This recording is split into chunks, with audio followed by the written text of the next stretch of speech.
Alors si je veux formuler comme une équation, une égalité, celui qui prie ne triche pas. Celui qui prie ne vole pas. Celui qui prie ne trahit pas.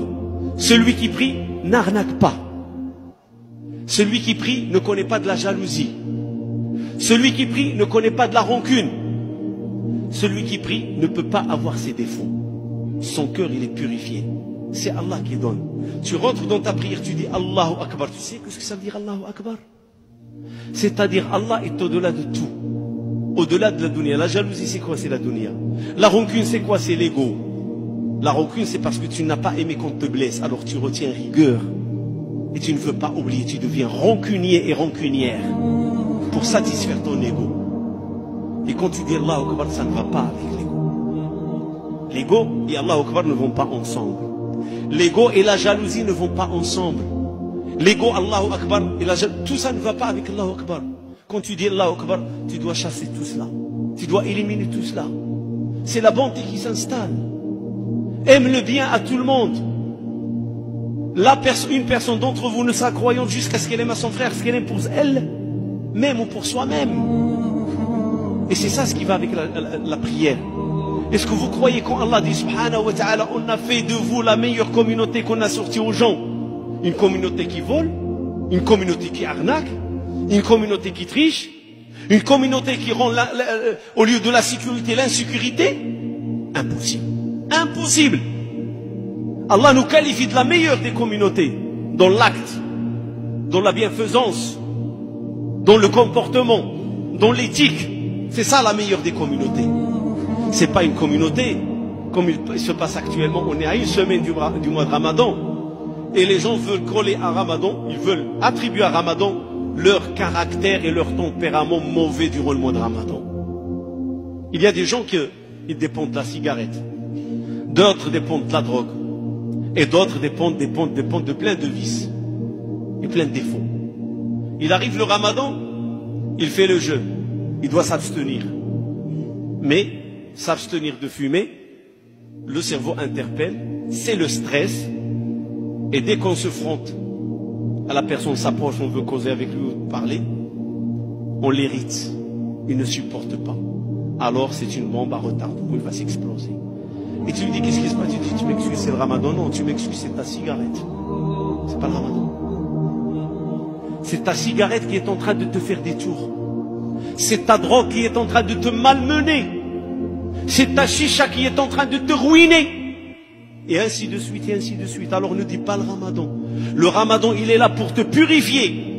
Le Ramadan, il est là pour te donner de la force de caractère, à te contrôler. Le Ramadan, il est là pour te dire, apprends, quand quelqu'un te provoque, tu dis Allahumma inni sa'im. Dieu sait que je suis à jeun. Tu fais le rappel. Tu pars pas comme celui qui a fait cette semaine ou deux, Rotmassan, avec leurs motos et leurs fusils tirés dans l'air, terroriser les gens. Et c'est quoi? C'est le Ramadan. Je sais pas, c'est quoi? C'est le diable, ça, c'est pas le Ramadan. Et pourtant, Allah nous dit, le diable est enchaîné. Le paradis, les portes sont entrouvertes. L'enfer est fermé. Et qu'est-ce qui arrive? Voilà. Et après, on va dire la meilleure des ummas qu'on a fait sortir aux gens. Quelqu'un va me dire, mais l'imam, on n'est pas concerné. Oui, akhoya, on est concerné. Ne crois pas qu'on n'est pas concerné. Se taire devant le mal, c'est le cautionner. Et plusieurs fois, je répète ce raisonnement. Parfois, les parents se plaignent. Ils disent, Masha'Allah, j'ai une fille qui était dans la droite, il fait ses prières, Masha'Allah, et maintenant, ça y est, cette fille, elle est finie. Je ne sais pas qu'est-ce qu'il y en est. Qu'est-ce qu'on lui a fait? Alors, je lui pose la question. Il dit, par exemple, mon fils, il était un bon étudiant, il avait des bons résultats, des bons bulletins, arrivé au lycée, il est devenu un voyou. Je ne sais pas, c'est la mauvaise œil. Non, c'est pas la mauvaise œil. Je vais te dire c'est quoi. On n'a pas pratiqué la règle ordonner le bien et désordonner le mal. Ça ne vous est jamais arrivé de rentrer dans votre quartier, de voir des voyous en train de boire ou de fumer dans la cité, et même agresser les gens, voler en plein jour, faire de l'arrache, et où on fait semblant d'être aveugle, on ne voit pas, on tourne. C'est la pudeur, masha'Allah, dans le sens à 180 degrés. La pudeur, c'est une autre chose. On est devenu pudique devant le mal. On voit le mal, on se détourne. Ça ne me regarde pas. Je ne veux pas de problème. Si je vais voir son père ou sa mère, ils vont me dire, ah, tu attaques notre fils ou tu attaques notre fille. Machallah, je sais comment il est le constat. Mais le fait de fermer les yeux devant le mal qui se trouve dans la cité, une voiture volée, une moto volée, une voiture brûlée, ou des jeunes qui sont en train de fumer, ce qui est interdit, parce que toute la cigarette est interdite, mais on ajoute ce qui est néfaste, la drogue, et plein de choses qui se passent dans la cité, taguer les escaliers, les ascenseurs, tout ça on le voit et on ferme les yeux. Du moment que je rentre chez moi, c'est propre, je suis dans mon royaume. On est des voisins de palier, mon frère. Et le palier, c'est partager la responsabilité partagée de tous les habitants du bâtiment. On est dans la cité, et la sécurité de la cité, c'est une sécurité partagée par tous les citoyens de la cité. Tous les citadins sont responsables. Je vous dis pas de mener je demande pas de faire la police, les randonnées, tout ça, non. Mais au moins, osez parler, osez exprimer. Vous savez, Pharaon n'est pas né Pharaon. C'est un petit enfant qui est né, mais on a fait de lui Pharaon. Il a grandi jusqu'à ce qu'il est devenu grand Pharaon, et puis il a dit, je suis votre Seigneur le suprême. Si on ferme les yeux sur des petites erreurs, qu'on laisse ces petites erreurs pousser jusqu'à ce qu'ils deviennent des erreurs difficiles à déraciner, et des maladies difficiles à y remédier. Et qui sont les responsables? Les responsables, ceux qui ont vu et sont tus. Eux n'ont pas voulu changer. Je ne me mêle pas. Alors qu'est-ce qui arrive? Tu as toléré le mal à l'extérieur. Tu crois que le mal va rester à l'extérieur? Tu crois que ton fils ou ta fille, quand il va sortir avec un hélicoptère, il va traverser le ciel de la cité? Ton fils ou ta fille, quand il va sortir dans la cité, il va la traverser à pied. Il va rencontrer ces mauvais garçons et ces mauvaises filles qui vont chercher à l'influencer et le faire endoctriner et le ramener dans leur cercle. Et le jour où tu vas t'en apercevoir, c'est trop tard. Ils l'ont endoctriné. Ils dépendent de la drogue, ou ils dépendent de la chicha, ou ils dépendent de la cigarette, ou ils dépendent de l'alcool, ou ils dépendent du vol. Trop tard, tu t'es réveillé en retard. Le mal, il faut l'étouffer au début. On ne voit pas que le feu commence par une étincelle. Éteins l'étincelle, il n'y aura pas de feu. Tu abandonnes l'étincelle, il peut ravager tout le village. C'est la règle. Une petite erreur. Tu l'étouffes, tu as remédié au problème.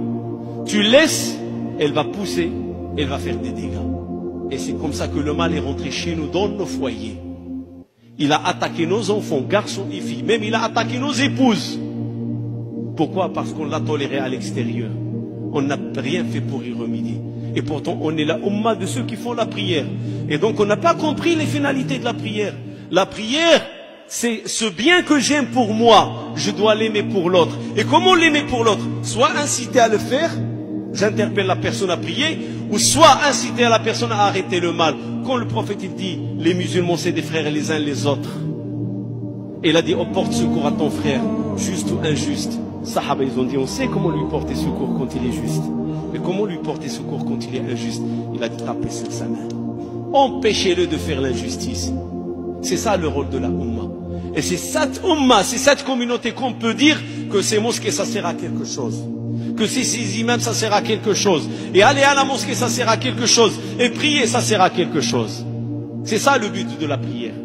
C'est une lumière en moi, c'est une lumière dans ma mosquée, et c'est une lumière dans ma cité, et c'est une lumière chez moi parmi ma famille. Et si je n'arrive pas à faire de la prière cela, c'est que je n'ai rien compris à la prière. Le prophète sallallahu alayhi wa sallam, il a dit, ne faites pas de vos foyers des tombes. Comment ça? On fait de nos foyers des tombes, prophète d'Allah? Oui, si vous ne priez pas, c'est des tombes. Si vous ne ramenez pas cette prière chez vous, c'est des tombes. Et ce langage qu'on est en train de faire aujourd'hui, de répandre, c'est un langage qui doit se répandre chez nous, dans nos familles. Il ne doit pas rester ici à la mosquée.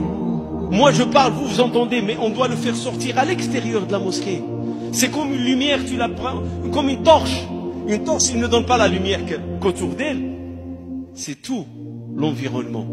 Et la prière, Allah subhanahu wa ta'ala, pardon, le prophète sallallahu alayhi wa sallam, il dit, As-salatu nur. La prière est une lumière.